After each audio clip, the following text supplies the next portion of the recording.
up a seat at the bar to join us for another episode of McAnally's Pubcast, a podcast exploring the fun and fantastical mind of Jim Butcher's The Dresden Files series. Hosts Tanzan, Jess, and Maggie bring you another round of literary analysis on this immense, immersive, and colorful environment inhabited by Harry Dresden, the world's only licensed private investigator and professional wizard. Join an active and engaged community of new and die-hard dedicated fans focused on the fabulous themes, theories, characters, context, lore, and more. This is McAnally's Dresden Files Pubcast by Free Flow Rambling. Conjure by it at your own risk.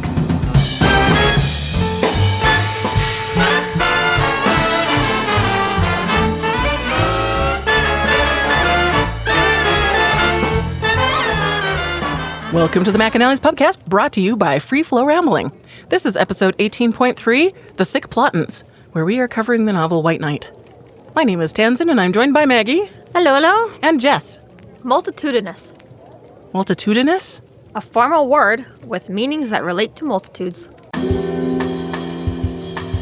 Chapter 5. Murphy and Harry talk about the war with the Red Court as they stake out the meeting of Ordo Lebes. Before they go up to the meeting, they recognize a familiar face. So they discuss the meeting, the meeting of Ordo Lebes. Oh, such a great little exchange. The order of the large cooking pot, which strikes me as it should have just been kitchen witches. That would have worked too. Maybe too obvious. Maybe that's just too, like, again, they got to be a little bit more. It's like we're fancy. We're using Latin here. But again, just Murphy's rejoin, or maybe Order of the Cauldron, because it sounds more witchy and less stupid. A chicken correspondence course, okay? I totally get it, but at the same time, I'm like, it is so funny. It's like, seriously, like, again, he's getting so, because this has obviously been like a running thing for him and all. It doesn't come up a whole lot, right? But it's like, he's so like, I know Latin, I took Latin, I know, I got this. The actual I'm a wizard. The actual translation, right? Not thinking about. You should be like, oh, yeah, I guess if you're, like colloquially, that would make more sense. Here's an age check. Do you remember, I think they came in Why like is she looking magazines. at me when she says that? Because I know this one's probably just going to blank when I say this, but maybe. And I think they came in like those little card things that were like you could check off which fancy university courses that you could get by correspondence. Oh, and they were like yeah. in like the back of magazines or like Yeah. The little insert to the. Yeah. I feel like it's a thing. Yeah. Do you remember them? No correspondence courses in my life. Well, there are, but they're like, Google provided. Yeah. And they would have like these, if you could get a fancy degree and it's an official degree, and then I forgot by correspondence, and then you had a little check box for what course, what degree you wanted, and then you'd send it off. I never did. No, because I was like, it's funny because just you saying that now is like, I'm like, oh yeah, magazines used to be full of like little rip out cards for everything, or just like loose little cards that were always like stuck into it. But yeah, I forgot how many little advert thingies, little coupons and college degrees and like the perfume samples. Like the last 2 pages also always used to be these super trashy ads too. It was like these weird things. And my aunt, my sister did this to my aunt, and my aunt did it back to my sister. So my sister clipped a bunch of those things because they were like things for like buy girdles or like anti-aging cream and like the snake oil sort of like silly things. And so she took a box and clipped all those aging things from the backs of the magazines and pasted it to the box and gave it to my aunt for her 40th birthday. And look, it had a present in it too. But my aunt also waited because there's only 6 years difference between them, and presented the same box back to my sister on her 40th. It was cute. That is cute, Jessica. Thank God they lost the box for me. Whew, thank God that was a longer time coming. So the only person that I could think of to give to it after would probably be you. Hey. That's right. Jessica is quickly approaching. Give me a second. And I'll have Alzheimer's by then, I'm sure. With Harry on the preferring your own vehicle, because everything is exactly where it's supposed to be and where I know. But yeah, it's pretty big fucking accusation for either one of them to come at the other about controlling. It's funny though, because I have never driven a Volkswagen Bug. I'm not sure I've ever even ridden in one. That was the first thing I ever drove. Was it? Yeah, my sister had one. Very cool. And it was I a do remember standard, you, and she yes. didn't tell me how to stop. And I just squealed the whole way down the street. Yay! It was fun, That's though. sisters for you. Yeah. But How do I stop? But okay, so maybe you can attest to this, because I have heard the interiors of Beetles are actually fairly roomy. All things good. Like, they're a small car, but I was also probably 12, so my okay. Super roomy. perception of roomy might be a little bit skewed. Gotcha. Okay. That driving lesson. So Harry recognizes one of the women entering the building as a Bach-ordered books patron. I like Patron. it. I like that he's actually able to pick out a couple of them and be like, hey, I've actually seen them in this space. They're from the Community, yeah. you know? Like, it lends itself to both them and Harry as being part of this world, actually. Yeah, and it's nice that it's not like just Max either, because I don't remember originally that's kind of what because he says often when he goes there, and he's like, oh, I know a few people from around, right, and it's sort of the automatic, but it's like, oh no, it's not just like one of the people hanging out in the pub or whatever. It's like, oh, from like the bookstore, and right, it's so bringing in like more Billy and of Georgia had a threesome with her. yeah, books with her.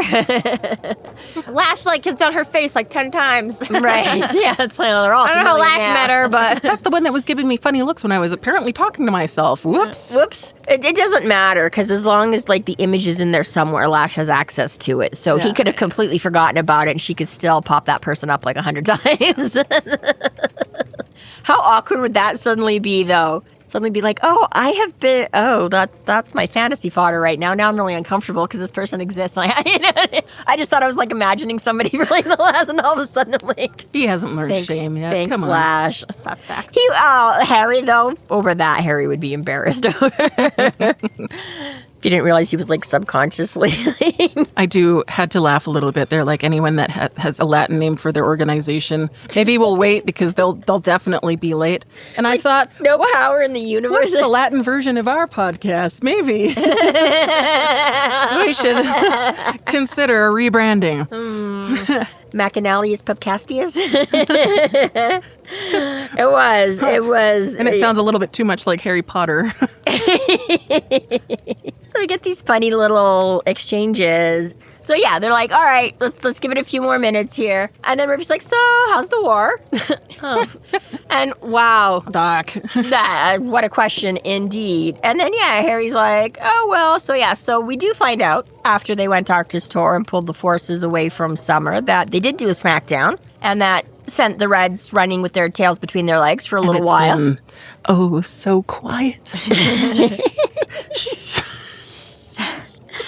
But some other nasty things. So they went and did like a training exercise, which is funny. Where he's like, you gotta go out. And he's like, dude, when you're training like a bunch of baby wizards, like throw fire around, yes, you get the fuck away as far from everybody as you can. Which fair, Harry. I appreciate that. So yeah, so here they had all these little baby wizards and a couple of fucking ghouls attack and kill right? Harry's like, that's not Just even directly brutal. war related. Harry's just like, Jesus fucking fuckers. Yeah, I definitely put them on my note here. Brutal. Oof. Yeah. Not getting away with that. Okay, so Murphy's been seeing that therapist that she's forced to go see now due to the whole blobbity blah we discussed last book. And she's now giving Harry some free advice, which is basically the advice that everyone we've ever met in this entire series has said, which is just calm down, just chill. Relax, bro. It's not that serious. You can only do what you can do. After that, you can't. That is funny. It's a nice moment in the sense that Murphy is just trying to fit into the world she does and coming from right. Murphy is plenty sensitive and grounded and stuff like that. But again, tough cop, right? She's like, I don't want to deal with the shrinks and the hole and the right. She wants to be that sort of invincible and tough because she's got, physically appearance of being so stacked against her and whatever, right? But it's funny where she's like, this was all really annoying. That's what they keep telling me. But now that I'm telling it to you, I can see some of the merit of it. And I'm like, it's so true in so many things, right? Like, they're like, well, would you talk to, what would you say if a friend was having trouble? Talk to yourself like that. I'm like, yeah, but I know. I don't listen to that bullshit.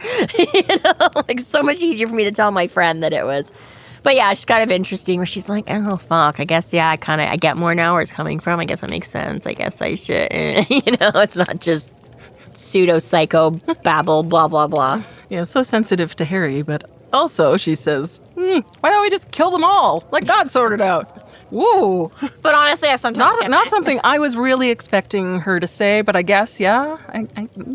jaded cop Well, attitude. but I mean, yeah, she's more asking in his, right? Because he's saying, because again, he's talking about the Merlin, again, doing all this, like, defensive and just letting everybody come at them and being like, oh, no, let's not make things worse, right? And he's like, we need to just fucking be done with it all or whatever, right? So I think that's the way she's sort of saying, like, that's his solution. Like, I'll just kill them all and let God sort them out, And he's like, I don't fucking care of anybody, but... So yeah, not necessarily that it's her plan, but more just like, is that where you're coming from? But honestly, in this context, if we were talking about humans, no. But considering we're talking straight up monsters, we're talking ghouls, we're talking reds, I can see that more. Yeah, Murphy has no love or empathy for those. They're not my citizens. They are not her And to be citizens. fair, even to a certain degree, Murphy literally doesn't even care about people outside Chicago. I'm not saying she hates everyone, but like she's very fair. She's like, if they're in my world, she's like, dump the body anywhere else. But if I find that body in Chicago, I'm coming after the white council. Fair, right? Like, again, she's got her jurisdiction. Yeah. She's like, I can't police the whole world, Same thing as Harry, right? Harry's like, I just care about Chicago. Yeah, man. And when you call me to Louisiana, I will go over there and kick that ghost butt that's haunting your mansion or tell you to stop doing so much drugs. That's not what the ghosts in Louisiana are doing. They're providing the drugs. No, it was Nashville or something the one time where he got called out and he's like, you want me to come like exercise his house? And he's like, I told him to just like lay off the alcohol and the pills or whatever. And he's like, had to go get some fancy exorcist in because I didn't do it, It's like, fine, believe what you want, but. A little bit of a call out here. Don't know if it's come up yet, but I really did not remember the events of this book whatsoever. Yes. And I'm a little bit impressed that Harry, of all people, could still do the freeze thing and Helen Beckett didn't see him walking by. That he was able to pull that, like, just, like, act like a normal guy. She won't notice. Because, like, Harry, I get he's the main character. I get I'm biased. But I don't think that man is standing out. Especially if I'm, like, a paranoid-ass fucking person like Helen Beckett. You don't think he's standing out? I don't think he's hiding. I think Yeah. he would. You think this is like a magical thing that he's doing right here? No, I think Jim Butcher's crazy right now. Well, and it's funny because in pretty much every book... They all do it, but... No. He's like, I'm a big NBA-sized guy. Nobody misses me. I can't just blend in. Nobody's not going to notice me. He's like, I just, like, got out of the car and was like, ooh, don't notice me. Right? But, yeah, I mean, hey, anyways. I mean, if she's in her own little world and hyper-focused on the door, maybe, I don't know. I'm trying to see, is she on his, because I was listening to it on the way over and I was trying to. I didn't take it anything special. I thought he just went, oh, fuck. Well, yeah, and I think that's all it is, but that's all she's saying, though. She's just like, how do you not notice Harry? Right? Because that would, if she walked, like, literally past him. I hadn't yet shut the door when I saw the woman walking down the street towards the apartment building. She was tall, lean, her hair cut shorter than mine. She wore no makeup, none at all, and time had not been kind to her stark featers. Back then, bloobity blue. Yes, but that's what I mean, is everybody else, they've been watching from across the street. Completely still. Yeah, but I don't know, it's just so weird to me. Anyways, all that to say is that Helen Beckett couldn't see Harry Dresden on the street, and I couldn't see Helen Beckett on the street because I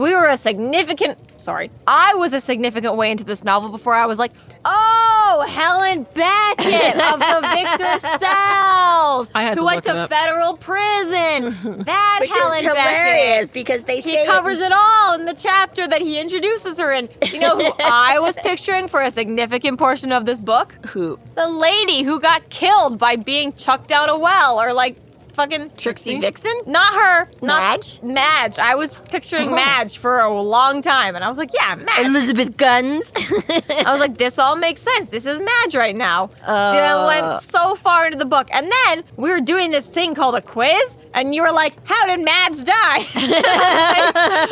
Wait a second. Something Who's the doesn't fit bitch in the here. apartment? And then I'm Who's like, the bitch in apartment 23B? apartment 2B, yeah. I had to look it up while you were saying that. Murphy had found a spot on the street, which made me wonder if she didn't have some kind of magical talent after all. Only some kind of could have gotten us a parking spot on the street in the shadow of a building both of us inside of the apartment building's entrance. So it's in a shadow. Yeah. So that could be anywhere. Yeah, Yeah. I mean, the other people, it sounds like they've been crossing it. So I kind of took it at that. fair And I, enough. like I say, when I was listening to it, there was a little bit like, is she? Because I feel the same thing. I'm like, if We're she 8 cars, kitty corner down and across. Yes, I was like, had she walked past him, there, especially like you say, the motion of getting out of the car would draw your eye. If she was across the street going in, then I could see again without him making more movements and drawing more The attention. motion she just did was the car wash. the car wash, wavy arm the guy, car salesman. sales. Yeah. And I suppose if both of them can see the entrance, that they might actually be a little bit behind. So yeah, that is, but yeah, that's my only thing is that Okay, she's okay. not in direct, but because otherwise you're absolutely right, and especially like I say, since Harry himself points it out every time, you know, But I was like just- I was just I can't hide in a crowd. I'm like 10 feet taller than everybody else. My point was I wanted to call Helen Beckett out for not seeing his most obvious sign. Meanwhile, I'm like, yeah, Helen Beckett, her whole life story. Who the fuck is that? I did some Googling. It tracks. That I was fits. like, who the fuck is this? Yeah. I don't Butcher doesn't decide who's in this novel. I decide who's in this Yeah, novel. right. Just like this is just like the choose your own adventure one. I just fill in all the blanks for this one. This is my Mad Libs book. I just For the next quiz in 5 years, the first question is going to be like, who's who is Helen Helen Beckett? How many novels is Magin? And I'll be like, 4. And because it'll be past 3 books, I won't remember anymore. like Madge, wasn't that the Palmolive commercial? What? Does she have dish palm Yeah, she's hands? sleeping with Marcone, right? So just as well they waited those extra few minutes.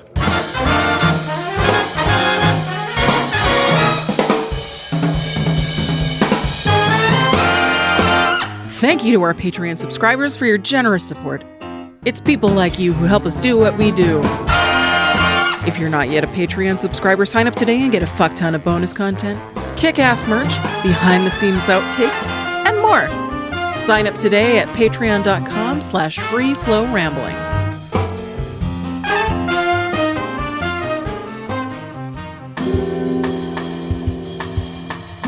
Chapter 6. Harry and Murphy interview the women of the Ordo Lebes.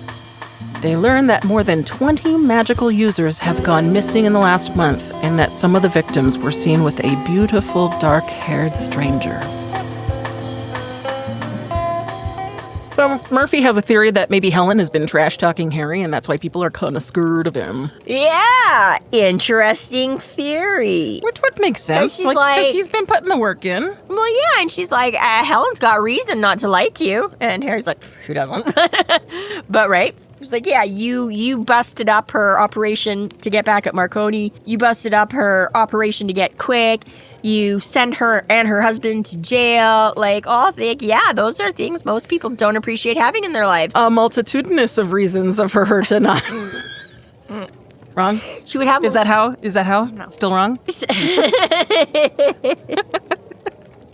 Keep trying. You'll get there. Keep trying. But, keep trying in different ways, not just the same example, but different words. I just keep thinking it means multitude of reasons. Damn. Does, but more so. Multitude means multitude. Multitudinous means. Are we gonna change our theme music to the rainbow reading? More you know. Yeah. So has an interesting theory that exactly. She's like, I'm back out now. I'm released. Why don't I just make everybody scared and paranoid of Harry, and then I'll ruin his life that way because he's supposed to help everybody, and now everybody's scared of him. Fuck this guy. Fuck this guy. Yeah, sticks and stones and small caliber bullets may break my bones. This is totally just reminding me of Harry Potter being like, it's Draco, it's Draco, it's Draco, it's Snape, and Hermione being like, can you think of anything else, please? Not everyone is out to get you. And then at the end of the book, even being like, bitch, I fucking told you they were out to get me. Right. Okay, yeah, but not until now. You seem worried about me. There are women up there, she said. You don't always think very clearly when women are concerned. Another moment I had to giggle at a little bit. Mm-hmm. Right. But yeah, I brought you along, Murphy, to beat up chicks. To beat up me if I start being dumb around the chicks. Credit is where credit is due. Mm-hmm. Yes. It's kind of nice, actually, especially having this callback to Stormfront with the Helen Beckett character and seeing how the relationship with Murphy has changed from Stormfront to now. No kidding. Yeah, now she can joke about it. Now After she can everybody's without Googled, who being the hell like- is this woman? Yeah, after being like, wait a minute, do I actually need to be suspicious of Harry? Well, right now she just rolls with it. Now she just knows. Now she's like, exactly. She's like, even though this woman like shot you and tried to, you're still a dumbass. And if she goes, oh no, Dresden, I need help, you will immediately be like, okay, I will help you. What's wrong?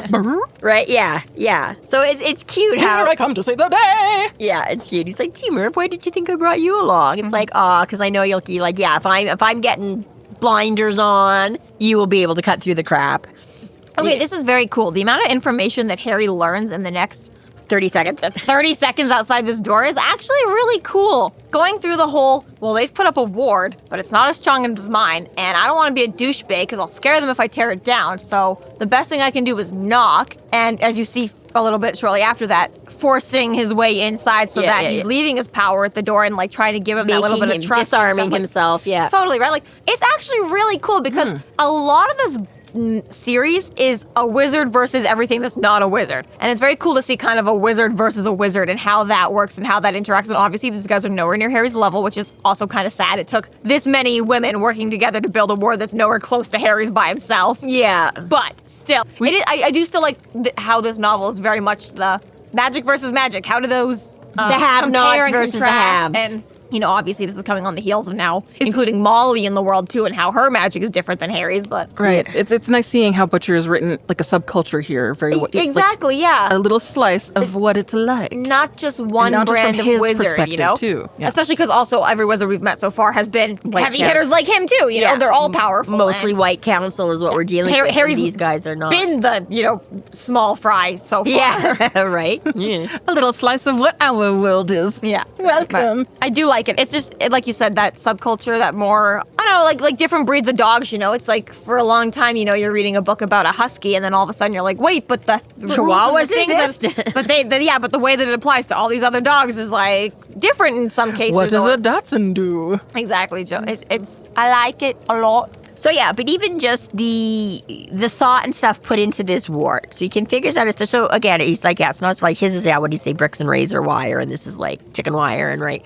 But also he's like, maybe like a fire thing, but not enough to like, so his, I mean, at this point, Harry's like, I literally have had like zombies and demons breaking down my door. So Harry's basically are like, yeah, that shit's gonna splatter you. You're just gonna literally be a greasy spot on his stairs. Oh, but that he puts it in a perspective of the building itself, too. But here he's like, oh, you know what? They maybe don't want to blow up their whole apartment and all of their neighbors. Crazy. Wait, the Right? children that live in the building, they want them safe? What? Right? Exactly. So it's like, Which, to be yes. fair, is a thought Harry's had about his own neighbors.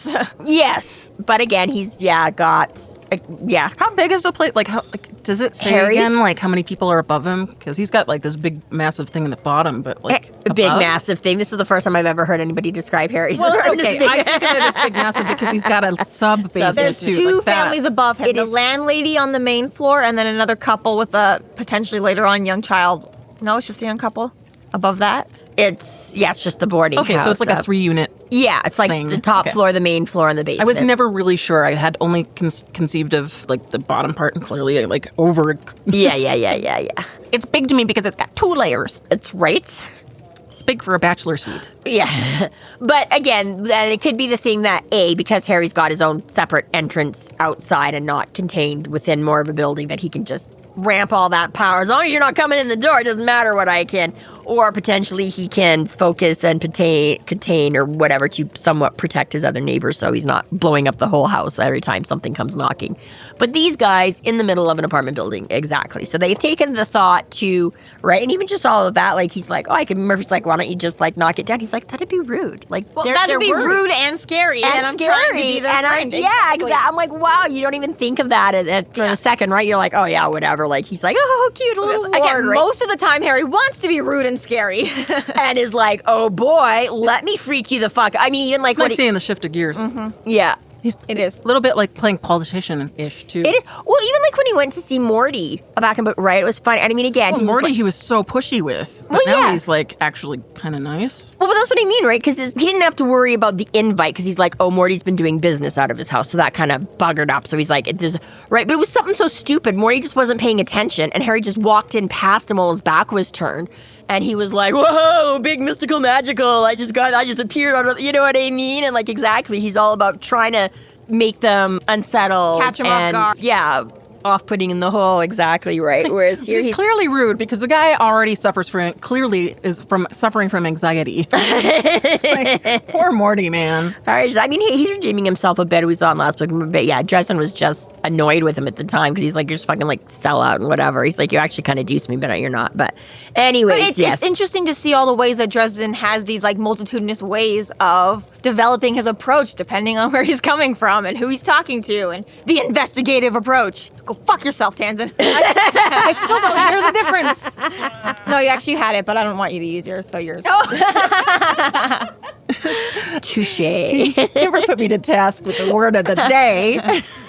That's why I don't want to. We're going to do it at the end of the episode now, so you don't know what it is. This is only because you're the only And then I would have a little bell that I'd go, I think that's the word of the day. Ding, ding, ding, ding. Whenever something sounds fancy. Something ding, weird, ding, yeah. ding, ding. It's that. One of these things just doesn't belong. One of these things is not like the other ones. You want her vocabulary? Yeah, no, you picking out the, oh, yes, yeah. So anyway, so it's funny, they go through this whole thing, and he's like, oh, yeah, it's gonna, like, maybe set off fire alarms and get everybody out of the building and draw attention. It's no cool. It's like, yeah, that's really smart. Hey, Murph, go knock. Murphy's like, what the fuck? But he also makes a good point here. He's like, okay, yeah, I'm being a little bit facetious, but also I don't want to accidentally trigger it. So, trust me, it's see, you go, and yeah, Murphy's still like, fuck her, I don't, like, fuck. Ladies first.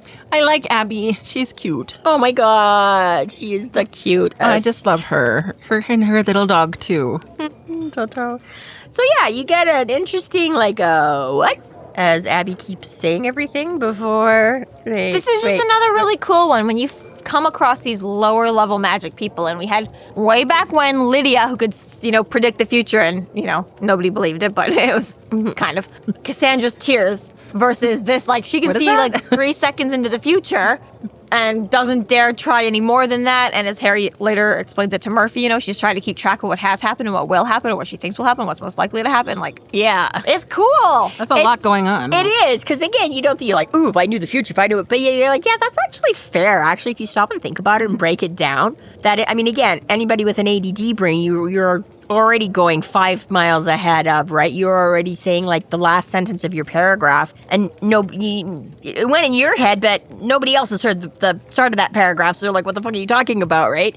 So I can only imagine, like, exactly if that was your constant, just not your own feedback, but everything else coming in at you from I'm like, yeah, that would... And that's why I find it interesting that she's wearing the epilepsy bracelet, because... clearly that's what they would have, like that Harry says, like, oh, that must have been what they thought was happening to her. And she knows the truth and I know the truth, but healthcare professionals are just like, oh, yeah, it sounds like epilepsy or whatever. Then why would she wear it if she knows that that's not what it is? Or is the help for epilepsy just also coincidentally helping the... Probably helps her pass weird... in social situations better. Oh, maybe, if it's just for that reason. If they think it's, she's got medical issues. Zoning out and having, like, a minor... I was just going to say, I was like, if she actually did ever have a medical episode, and then they'd be like, oh, it must be epilepsy, and then they're like, I don't know what you do for an epilepsy person. But still, I'd be like, maybe don't wear that. But, like, an allergy alert thing, and they're, like, pumping you full of, like, epinephrine. Yeah, exactly. Like, I don't know, something like that. I don't need that. Well, oh, they need adrenaline. Yeah, adrenaline, unless you're actually having a heart attack, is not a good idea to pump directly into your heart. So anyways, I don't know exactly. I mean, maybe she also does have epilepsy along with her talent because of it. Like, also it might affect her brain that way, and she legit is an epileptic. It is also possible where, it's like I would say overlapping, but I still thought it was a little weird. I'm like, if she knows that she doesn't actually have epilepsy and it's just this weird future prediction thing. I would say it's more a little bit like, what Tanzan said, more a little bit of like, it helps her cover passes normal. And also it could be one of those things like when you can't explain it to anybody else. And again, everybody else is like, well, this has to be what you explain to your doctor why you won't wear your epilepsy bracelet. He's not going to know. I don't see my doctor every day. And I mean, like, if she's gone into a trance where she's unresponsive, it could that presents also like an that's what I mean, a right? Sort of version of an epileptic. I can't see it. Yeah. Multitudinous. But I just, and specifically in that though, right? Most of them, because of the severity and stuff like that, like they can't drive and things like that, right? Yes. So you would have to have it on you. So I think there would potentially be reasons where she would be required to, if that's what they diagnosed. But anyways, I don't know enough about it, but yes, basically just where she's just like, whatever, I'm done fighting at my Would she be a really like bad driver because she'd be so distracted by every possible crash that could have just been avoided all the time she's driving, or does she like the best driver because she can see how to avoid every possible car crash coming I would at be her? like so afraid to drive if that was my like where I could see all the possibilities. Like, Oh my I would just God, be can too you afraid. imagine? And no, I Watch- think like I'd be the greatest stunt driver ever. I'd be in a Top Gun movie immediately. Like, no problem. Throw me on a plane. I got this shit. I don't even need the training. I'm just going to avoid everything anyways. I got this. I believe in myself. See, maybe with driving where you're in control, not maybe throw me on a plane because you're not the one driving that, but you're just going to watch yourself die in 17 different scenarios. It's without not being even like able how to save your life. Yeah, Like no. 4 different ways. You're just like, oh, I know. It's Doctor Strange holding up the one finger. Like, and you're gonna miss. Yeah. Oh, you know what? I am having oh, that's a hard word. An epilepsy attack over this, actually. Epileptic. I apologize to Andrew. I feel better now. She sells seashells by the seashore. But her little Yorkie is named Toto. Yes. It's like at the time that this episode will come out, the Johannes Cabal podcast will already be out, but I've done something wicked, this way comes. And now we're going over this whole Toto thing. And I'm like, everything in the world is about like Wicked right now, which is a movie that's out right now. It just came out right now. And I'm like, by the time all of our episodes come out, Wicked will be like 3 months old. No one's going to give a shit. But the timing is really good for us in real life. It's funny. But like, it's relevant, we swear. But it's also cute how when Abby answers the door and is all like, oh yeah, I know who you are. Oh yeah, of course, you're okay. And then she's like, oh, maybe I'll let you talk to the person who's... And then she literally closes the door and goes away for like 5 minutes. I'm like, I love this. Because again, right, you know, I'd be like, oh, so come in, right? Like your first impulse is to, like, I would rarely ever leave somebody standing on the doorstep and But she close... doesn't have permission to. And that's the thing, right? Just disconnect, right? Or me, exactly. I'm like, that's why. And again, if I was in that situation, maybe you would be trained out of it, I right? mean, this is probably as polite as anyone in It that is. room would actually have ever could have been. Absolutely. That's why but- I'm wondering. Okay, she knew who was at the door, so she volunteered, or she's just always the door person Yeah, because she's she's the like, nicest one. I'll or- handle this one because it'll go south real quick if you guys she do. did say she was the closest one. She's like, oh, I was just the closest to the door. So that's her excuse for opening it this time. But yes, it's just, again, like none of those automatic social nicety. You know, it's like, no. We're not inviting you in until we're sure. And again, right, I'm going to let her have a chat and not leave the door open for you to hear or anything. Like, it's just, it's funny, it's cool, but it's just like, again, I'm like, I'd be so screwed because I'd be like, come in, stand here. And they'd be like, what's a guy? And I don't know what to do. And I let him in. And The social awkwardness of it is fun. It is. It's fun where she's just like, I'm just going to leave you guys out there. And yeah, we're going to go figure out if we're going to invite you in or not. That's why she's so crazy to me, because she knew, like, she opens the door on the third knock, which means she's either right on the other side of it or was sitting in her chair and knew it was coming. She knew they were about to knock, so she was already going for the door before the knocks even started, That's right? the impression, yeah. And when she closes the door on them, she can then probably see, like, okay, there's an instance where Harry forces his way in or an instance where he doesn't. Like, everything is a test constantly. Like, which Harry do I have today? For her, I think, especially like after they left, I think she should be like, well, I saw these 6 versions, and this he is went what with he the went best with. one, so does that mean we trust him or not? Like, I don't know. Like, Good point. I don't know Good if she ever point. bothers to go through any of that because it would be so tedious to a certain point. But I still wonder if that like works in Harry's favor with this particular person, because she's like, I did see a future where he killed us all. He didn't do that. So should we be afraid that that was Or a better timeline yet, that possibility? none of those futures had him killing us. So Well, and then if she only has like a couple of seconds of insight, though, then there's I mean, just like forcing the door open is all she saw, and he Yeah. didn't. So she's like, did she close that door? And she seemed bubbly, but she closed that door really apprehensive that it was about to be slammed open again. Yeah. And then it wasn't. She's like, okay, this is a good timeline for now, but in 3 seconds. That's your whole day. Every 3 seconds, this is a good timeline. Okay, this is a good timeline. Okay. Oh, fuck. It's okay. No, it's a good timeline. well, even that, because as Murphy was like, that was weird, and Harry starts explaining to her, and then she's like, oh, that could be useful, and he's like, yeah, but think about it. So you can see like a couple seconds in, now you see a minute in, now you see an hour, now everything is exponential. Murphy's like, ew, right? Like, no kidding, that could be so hugely, because like he says, nothing's written in stone. Because like, you know, she's like, again, the last second, she could have changed how she introduced herself, you know? But and still gotten into a car accident. I missed that. How she introduced herself and got into a car. Miss Stunt Driver. If I would do that, I would be a stunt driver and Yes. still get in a car accident. Still got in a car accident, yes. Yeah, too vague. Sorry. No, So in the Fourth Wing series, don't judge. there's these, like, everyone has powers, okay? They get, like, a special power, and they all get a dragon, and their powers and their dragons are kind of this, like, unifying bond. It's, like, kind of like a magical power that your dragon grants you, and it's, you know, there's... almost like a witchy and a familiar kind of... Sort of. Anne McCaffrey book. Esque. Sort of, but some are illegal to have. And if you have it, they kill you. Oh. Like the government, basically. Is this just like a no choice? This is just what you're born with? It's what your dragon gives you. Your dragon is like, you get this power. And then the humans are like, illegal, way too overpowered. We're going to kill you before you, like, overthrow the government and turn everyone against us. Wow, rude. So the power is mind reading, and there's two versions of mind reading. There's like one version where if you have it, you can only like mind read if you touch someone, right? And you can only see like their most recent memories. And that one is like government controlled. Like they like basically the only ones who can have that power are us. Like they draft you immediately when you have that power. They're like, okay, you're gonna come be like a corporal. How and, like, do be they? Our guy. I know this is not necessarily relevant, but how do they know then? There's like it's almost like puberty. Like you almost can't hide it. You just kind of start spouting off and doing shit, and they're like, okay, that's your power. Suddenly you're invisible.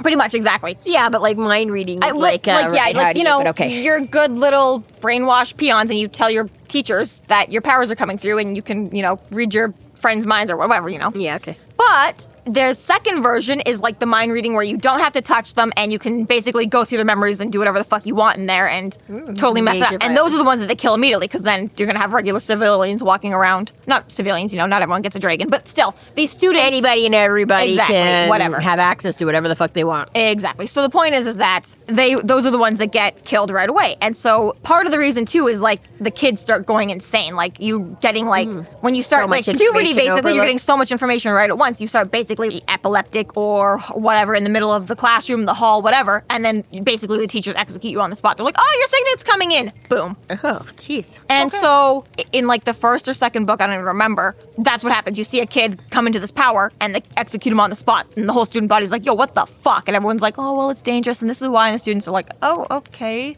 Or anyways, this is a total spoiler, by the way, if you haven't read this series. Yeah. Flash forward to the main male character has this power and got away with keeping it a secret the whole time and just hasn't told anyone that that's his power and has been faking a different power the whole time, or actually has two, but that's a different reason why he has two. But point is that it reminds me a little bit too of this girl. It's like if it gets too insane, it's almost a mercy kill, which is like how the government basically explains it off as to like why they're murdering like 13-year-olds or whatever when this power starts to come in. They're like, it's like a mercy kill, like they're going to go crazy, insane anyways. Yeah. They can't control it, blah, blah, blah. And if they did control it, we wouldn't want them to.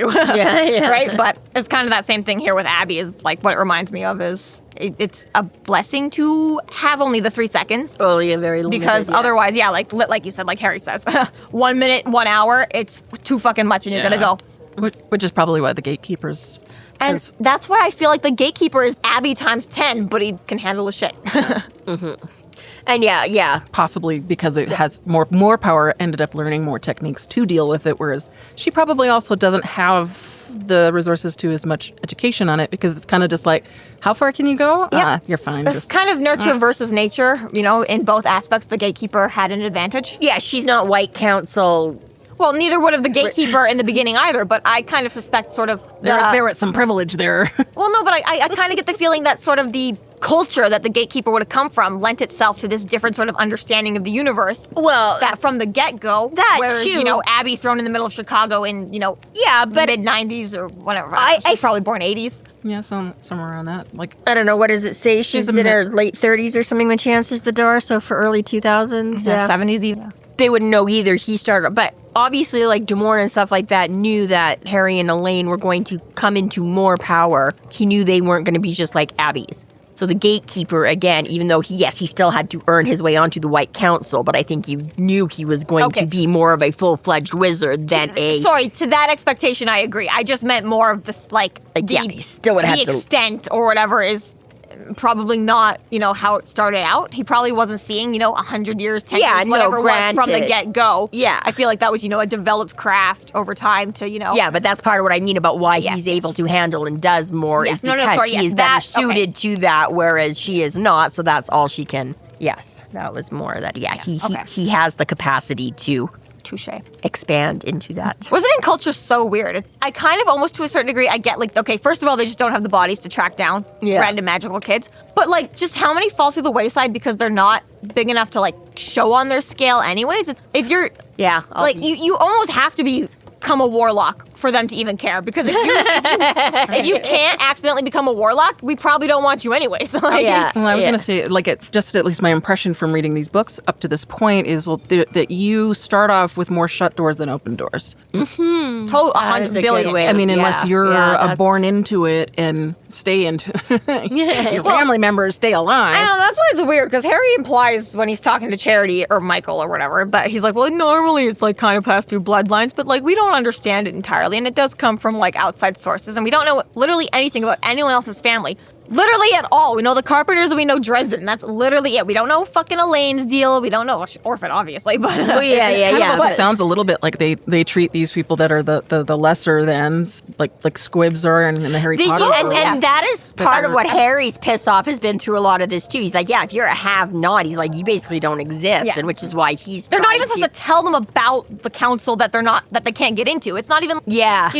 there's this whole Unless maybe you do something bad, in which case we're gonna come scare the shit out of you for not knowing it all. Exactly. I'm like, the wardens themselves are almost a kind of a ghost story. They're the to a lot of Dementors, them. Yeah, right? Boogeymen. It's not even, wizard cops that everyone knows about it. Is the CGI, is Homeland watching me right now? Like, Yeah, is exactly. Homeland exactly. real? Right? Yeah, they're not even just like your neighborhood-friendly especially cops 'cause that they are have accessible. such- That's almost in some ways like I'm not going to say unchecked power, but kind of, because they'll come in. The and wardens, more wardens, or less. this is what I yeah, get, what I yeah. mean. No, that's what I'm saying. that Is they'll you're come in right. They and are more they or less will make unchecked. judgment, which results in death right then and there, yeah. kind of thing, or within an hour. Yeah. Well, because Potentially. these are the guys that are basically standing against every monster and saying, we're in charge of the humans, we're protecting them, you fuck off. There's no one else to come in and be like, well, we're protecting the humans from you, White Council, what the fuck? Yeah. And we can see that it will only take one person to decide against it anyways. Of course they're going to be afraid, because it's a totalitarian sort of an existence already. Like the Merlin almost already did that on The best Several- thing the yeah, Red on Court could be doing Summer right Night. now is fucking going through orphanages and being like, who's magical, who's okay, not good enough. But little dowsing rods. yeah, kind of, honestly. Found ya. Be like, who doesn't have the manpower for this? The White Council. You know who does? Fucking Red Court. Yeah, right. That can reproduce however Wait, fast they can. Although yeah. I think that would probably fall more under the Black Court, because Mavra's got the magical touch. Well, she can do magic, but that's the thing, is that if you were to find a magical person before the White Council did, Yeah. that's it. That's all the fuck you need. Yeah, and I mean, don't forget, Bianca was learning, like Mavra was teaching Bianca, and she was in the Red Court, so obviously Reds can train up to a certain, whether it's all learned or any of it is, I don't know, the person I used to be was magical, and now, but he even says that I too, would like, think that the Black Court would want to renew their numbers a little bit more. oh yeah, There the is Reds no don't Black have a Court, problem okay? with that. yes, yeah, the blacks need more, but Harry's like, if the Reds ever got their hands on a wizard and turned him, That- we'd be so, yeah, because they'd have all of our secrets So and our much intel power. and so much power and all that kind of stuff. So yeah, Jessica, you have a fair point. If they just started snatching up the magical kids. That's what I mean, though. Like, okay, yeah, And you're not gonna have White indoctrinating Council them secrets, in- but you're gonna still have a fucking powerhouse eventually. And depending on how good you train, especially like you say, if you pick somebody up like prepubescent kind of a thing, super great, fantastic, brainwashy sleeper cell. You don't have to turn them. You're probably better off not. But I mean, even like, That could randomly just Or take go a- against the well, yeah, White they Council they for- could completely infiltrate. Well, yeah, they had entire communes already of They had entire- royal servant villages, whatever. Yeah, that. Oh, paid sure. their this- fealty and did their bullshit and whatever. Exactly. You feed and house me. Go ahead. Drink my blood. That's cool. That's the payoff here, right? So exactly. I was like, you could definitely. But I just mean Get a since the majority, like the White Council doesn't consider it worth it, because first of all, the vast majority aren't magical enough to make the club anyways. So they're like, we don't even want to go look for those little plebeians. And then, okay, oops, a couple of actually powerful ones slipped through. Well, you know what? We were busy. But I'm like, but the Red Court has a lot of time to go and find. Yeah. Go find the plebeians, turn those ones. Who gives a shit about the small, low-time losers? But eventually, you're gonna find a diamond in the rough. Like, oh hey, we found ourselves a fucking warlock, and another one, and another one, and another one. That's sort of a. Yeah, well, yeah, exactly, right? I was going to say it would be a fantastical way if they could. I think, like, I don't know, not to shit on Jim Butcher's world building here, because it's generally amazing, but it is the recruitment. Well, Rodriguez, who found you? How were you discovered and brought into the White Council? Yoshi? And Wild Bill? Wild Bill. I just like, how did any of you? Kowalski? Yeah, keep going. Name another one. yes, too. Don't say Molly. It doesn't count. She's not a warden. You're talking about just apprentices, yeah. Oh, yeah, apprentices. But that's my point is that I just... Not in this timeline. Whoa. But it almost seems like a lottery to, be discovered before you go crazy. Like, I was going to say, it is something sometimes that would be, because like you say, right, to a certain degree down through bloodlines and whatever, right? And then it just so happens that, the first few families we meet are mostly all orphans and everything, so we don't know what the fuck they're, right? But exactly, right, like Rodriguez... or if Carlos could have had an aunt, a brother, a sister, a mother, a grandparent. It's just weird. It's just like there's no mention, hey, like, oh yeah, my mom got killed in the war 6 months ago. Thanks, Harry. Like, well, that too, right? But yeah, exactly. They don't ever really say how and when they do find. Just Harry saying, oh yeah. Typically, it's passed through bloodlines, and then the only bloodline, we've already mentioned this before, but the only bloodlines we know about are Margaret Le Fay to Harry and Charity to Molly. And that's it. That's the only family you know about. It's like, that's what I mean. It's like, you have absolutely no idea. Exactly. And they're having kids every 400 years. Okay, you don't understand. The population is not booming anytime soon, but still. So Anna Ash is the one that comes back to the door and really just comes right up and says that they hadn't done anything wrong, addresses the whole warden part, which I do kind of appreciate the 1984 drop. My bowl of Big Brother-O's. Yeah, well, and that's it. Like, just first thing, she's like, no one here's broken laws. He's like, gee, that's great. Can I come in? She is smart. She also asked Murphy for her ID because, like... And she checks it. Yeah, it's a very smart thing to do. I like that Murphy is not too proud to do it. She's not, this was like that sort of thing like Rick and Green would be like, whoa, you should fucking trust me and like blah, blah, blah. Yeah. I like that Murphy's just like, yeah, here's my shit, let's go. Oh, well, and again, this is a very basic part. They're legally required to once you ask, like, for identification. Yeah, they have to provide it. And if they don't, they are themselves within... It all depends on the state, whether you have to provide a badge number or a name or a first name or a last name, but yes. To a certain extent, you have to present something. Yeah, I mean, again, if you're going to introduce yourself. But she's still pretty straight-laced, like, of course she's not here to, like, be shady or anything like that. Well, that's what I mean, though. I just mean, like, they always say that, too. They're always like, actually look at, if you're going to ask for the ID, actually look for it and make, which part of me is always like, how the fuck do we know what to look for most of the time? But you can go and look up. But yes, at least Murphy is like, yes, this is what you're supposed to do. If you're fucking going to ask for ID, then yes, you're allowed to take a moment and actually look at it and see if it looks like I printed it off on my... Play-Doh maker at home or whether or not this is, but yeah, Murphy's not going to get pissy about this kind of a thing, right? Like, again, as far as her straight-up policey man thing, she's like, no, for sure. Considering the circumstances that these women are going through, how they handle the circumstance is very smartly done.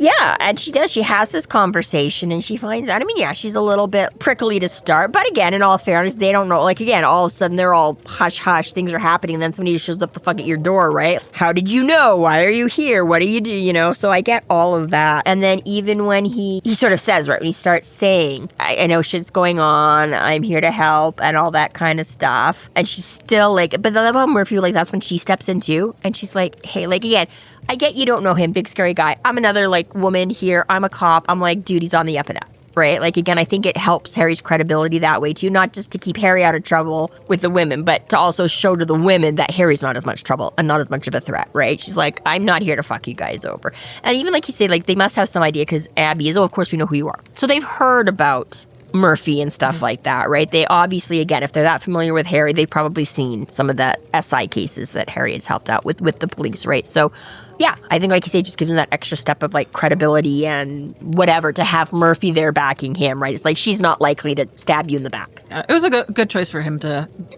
bring her in. Yeah. And then just the perfection of it. She's like, okay, well, that's all great and fine, but I'm still not inviting you in. And he's like, perfect.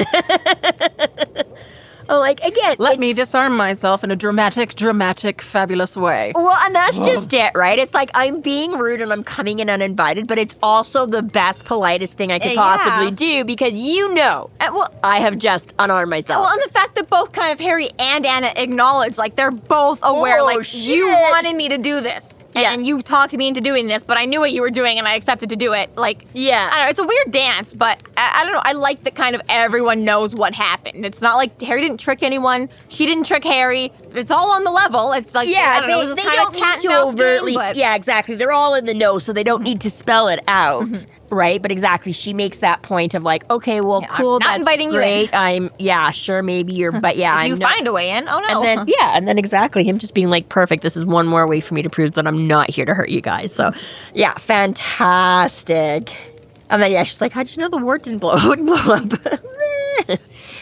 But It's yeah, a judgment call, not Logic, my fucking dear weak as Watson. hell. yeah. I was assuming you would blow up the whole apartment building, so I took a chance. So Now then, the peanut gallery here, speaking on behalf of Dresden.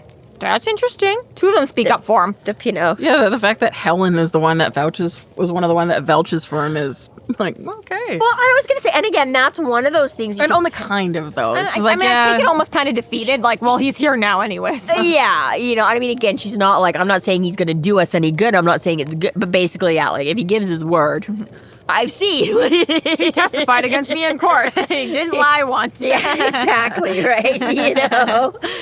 But exactly, it's that whole, it's like, nah, damning with faint praise, or I don't know if that's quite the right expression for this, but yeah, exactly, it's that backhanded compliment, whatever, right? Where, I don't know about the source of it, but again, if your enemies say you're trustworthy, then I guess you have to believe it. well, he does on request give his word on his and swears on his power that he's not going to.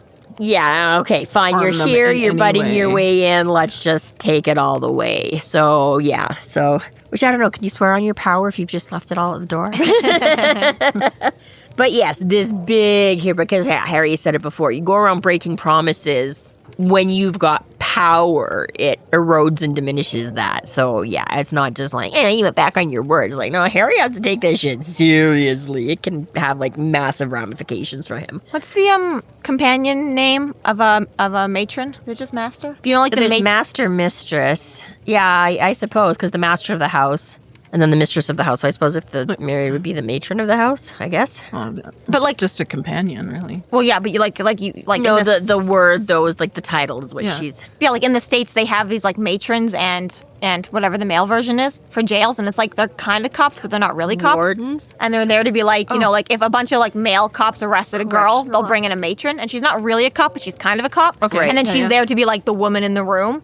So that it's not just like one girl and a bunch of like male cops. It's just like an extra safety thing. Yeah, I think that's, like, matron's probably a certain good enough states have. term, Yeah, matron is a term. I just don't remember what the male term is. Anyways, point is like I kind of see Murphy as acting in that role right now. Like she's kind of like the I don't know, girl vouching for Harry right now. She's like, he's one of the good ones. I'm a girl. I'm here to say that you can listen to this guy and, bring a strange man into your apartment. And he kind of says as much. He was like, why would I bring a cop if I was going to hurt you guys? But I see it as a little bit too in that way. Hey, you guys are scared of me right now. I didn't bring Michael, another big scary dude. I brought the, lookingly, like, not, physically. Yeah, just don't piss her off. But yeah, I was gonna say, I was like, obviously we know Murphy can fucking handle her shit, but by looks alone, the least threatening person I know, next to maybe Butters, but Right. Well, he gets to address the group and lets them know that there's up to what he thinks is 5 female practitioners made to look like they've killed themselves. And that he thinks that there's probably a serial killer and that they're probably next. that too, Harry offering the information up first. He's being as disarming and upfront and Totally honest. forthright, yeah. And I mean, honestly, again, as the audience and as Team Harry and as somebody who's seen his whole life thus far, for us, it's all like, yeah, this is how Harry is. But realistically, this is kind of the first time in the entire books we've ever seen him be this honest and upfront and nice and caring about people's, space and boundaries and fear and... I was It's gonna. unusual to see him so polite. Exactly. Yeah, I was gonna say. Where's the sarcasm? The softer side of Dresden. That yeah, Like, exactly. actually, like, He's not watching a just- hero be a hero. It's like, okay, killing everyone was great, but you can, walk the walk too That's sometimes. not what's needed. Yeah, you don't need to stomp in with your big old boots and crush everything in sight. This is the support side, not the. I like it a lot. He did a good job here. Yeah. He presented himself in the best way possible here. Well, and what he says is enough to at least rattle enough of them for him to find out that he is under suspicion and why he's under suspicion and where We keep seeing people wander off Mac with a may big have gray gotten that cloak. impression too. Yeah, right. Well, Yeah. that's what he's been hearing. He's like, people are going off with a gray cloak, so you're the only gray cloak around here, Harry. Yeah. Which again, It's kind of funny because given, again, that Harry is an investigator and all that to start with, and he has come along, I'm like, how dumbass do you, right? You know what I mean? Like, oh, let me put on my Ronald McDonald outfit and go do some sneaky crime and hope nobody notices me. Like, you know what I mean? I'm the only warden in town. Let me put my gray cloak on. Nobody will think it's me. You know it's going to be a flower delivery hat. Come on. Yeah, right? Like, that would make more sense. Or the janitor. I was going to say, he's gotten away with that way more often. If you just see the FTD guy walking down the street, nobody's going to think twice. But you put that cloak on him, boy, oh boy. So yeah, it's one of those things that's obviously, okay, yes, that draws your attention to that and makes you think that. But at the same time, also the really stupidest thing you can do because that emphasizes, like, I don't know. I'm like, do you not think this is maybe a setup? I don't know. Well, and things get weird because as you know, the crowd doesn't necessarily believe his story. They're all like, okay, stop acting like that's all the information you have, motherfucker. And he's like, it is. What do you guys know? And it comes to find out that 20 women are missing, first of all, or 20 from their community. They don't necessarily specify 20 women, magic users in less than a month have vanished. Less than a month. And we've had, Harry said this ages and ages ago, books and books or short stories basically ago, like one a day kind of a thing, right? That people are dropping like... I think this is back in Welcome to the Jungle when he mentions just how fucking frequently people disappear. And he's like, the numbers are atrocious, how many people. But in our community... we actually tend to stick together a lot more because we know what's out there. We're not accidentally wandering into vampire dens as often as your average Joe because we know vampire dens exist. Exactly, yeah. So there's a big reason for these people being afraid. Like 20 have gone missing since the end of last month. Then, yeah, that's significant and actually probably not them of their own accord choosing to, you know, start up again elsewhere. Yeah. So that's an interesting fact we just learned. And then... fucking mic drop.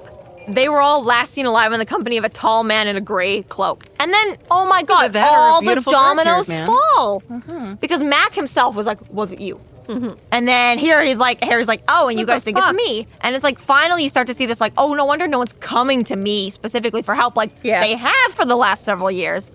Because I'm apparently the one doing it. Yeah. And I mean, even just to contradict what I was just saying there, you know, again, it speaks to the arrogance that everybody, and not least of all Harry himself, has been that the White Council are it. There is no one above them. They are the, you know what I mean? So yeah, why not put on your cloak and escort these, you know what I mean? Like exactly like, oh, you're in trouble. We need to talk. Or, oh, I'm going to help you. Come with me. Or like, you know what I mean? I'm like, yeah, he could also be using that. Like you say, yeah, not only does it identify you, but again, it's also that, you know, dress up as a policeman and people will go with you. No problem. Because you're a policeman. You're there to help them, right? So, yeah, it's that double-sided blade of it that, yes, it makes it more obvious, but also makes all your victims that much more willing. Mm-hmm. Or just scared shitless that they're not going to resist arrest or whatever the fuck you might be there for, right? So not only do they mention a tall man in a gray cloak, they say others have been seen with a beautiful, dark-haired man. Pale skin. Harry doesn't know any beautiful, pale-skinned, dark-haired men. Mm-hmm. Or does he? Who occasionally steal his cloak.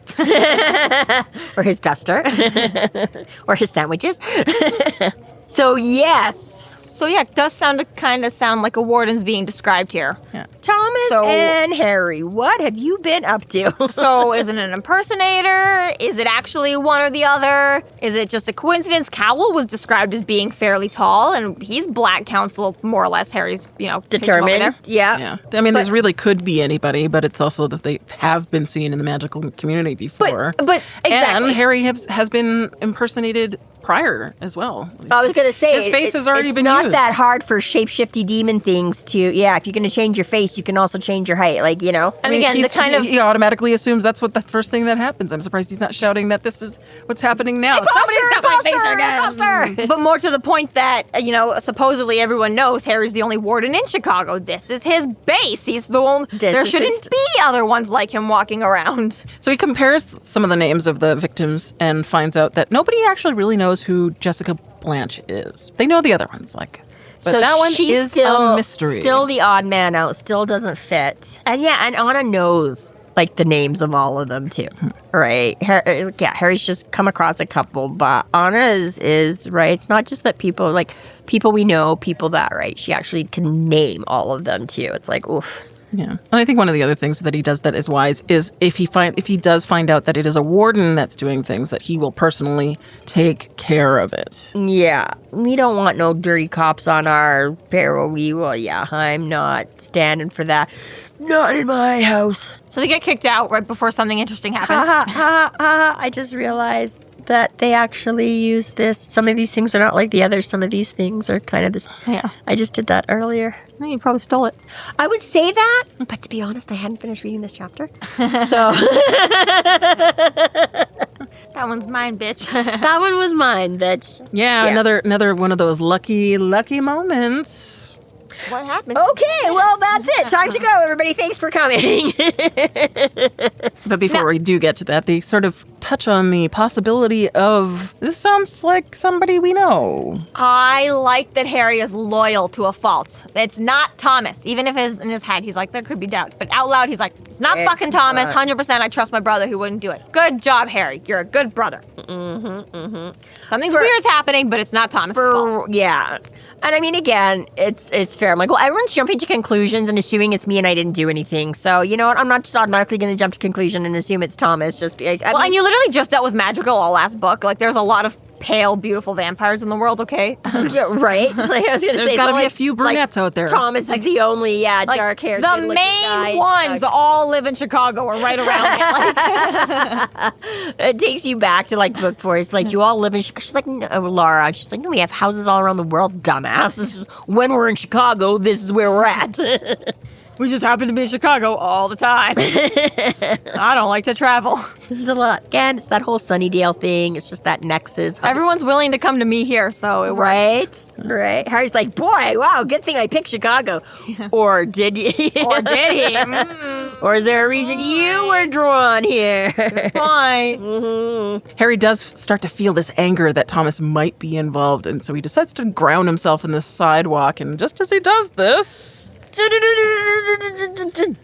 everything goes bonkers and blows up, including Murphy's car. Okay, pause real quick. The last chapter that we just did, chapter 5, was so short. Yep. Incredibly short. And the reason for that is because Jim Butcher does a mic drop like every 10 paragraphs. And then this chapter has like fucking 7 mic drops and the chapter just keeps going. There were so many times when like listening to the audiobook, I'm like, and they all look like you. And I'm like, oh, end of the chapter. And then they're still talking. I'm like, never mind. And then she's like, time to leave, Mr. Dresden. He's like, wow, what happens in 10 minutes? And she's like, that's enough for you to know. He's like, okay, fine. And I'm like, all right, end of the chapter. And then nothing. And then I touched the ground and everything blew up. And I'm like, okay, we gotta be done. And it's still not done. And I'm like, damn, Butcher, like, wait, what the fuck happened here? You just like...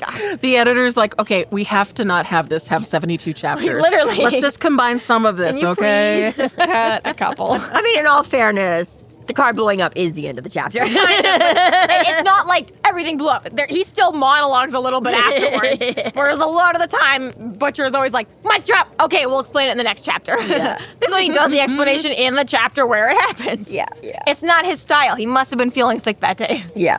The instant I released the excess energy into the area around us, a nearby stoplight blew out. Murphy's cell phone started blaring Stars and Stripes Forever. 3 car alarms went off. And Murphy's Saturn coupe went up in a brilliant ball of fire and an ear-shattering blast of thunder. Boom! It saved our lives. Dramatic, but probably true.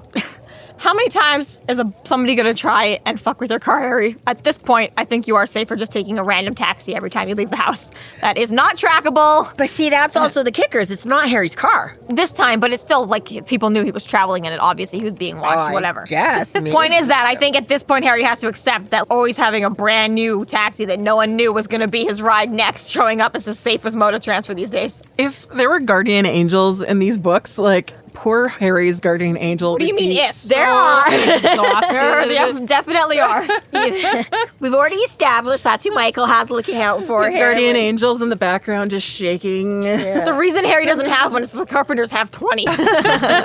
But yeah, no kidding. That would be one stressed out angel. Sorry, Gabriel. That's why he sticks with the fallen. Yep. She's like, maybe you should touch grass. Yep, that's crazy. This concludes our episode 18.3, The Thick Plottens. Thank you for listening. You can find us online at freeflowrambling.com and McAnallys.ca. There you have links to our other podcasts, social media, and other fun tidbits. Please subscribe if you like what you're hearing, and please consider supporting us through Patreon to keep the magic alive and see more content. We are Free Flow Rambling. Conjure by it at your own risk.